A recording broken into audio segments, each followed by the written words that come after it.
Excited kasi maayos na yung aking mata na pinapangarap ko lang dati. Pero ngayon, okay na. Matatapos na din. Para sa akin, tsaka para sa aking mga anak.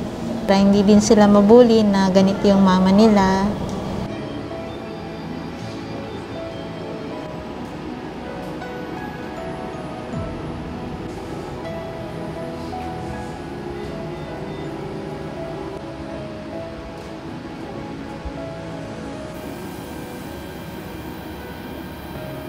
Hindi na kami namomroblema kasi katulad niyan, binigyan kami ng Chuchi Foundation ng libreng operasyon kasama pa po yung medicine na gagamitin sa kanya after ng operation.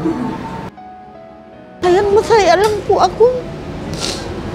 Sa sobrang kaligayahan ko na nakikita ko na hindi na ako nahirapan. Hi, Master Ching Yin. Maraming salamat. Nakakita na po ako.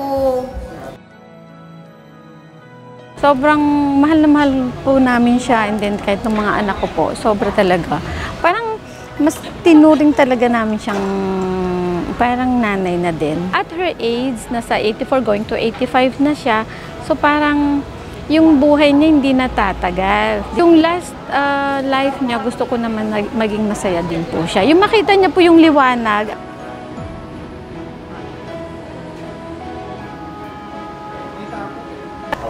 Una sa pong may kapal at kayo po na tumutulong sa akin. Nagpapasalamat po ako ng marami. Nasa pa makakita pa po ako. Anong gayahin mo ko? Gayahin ni kamay ko.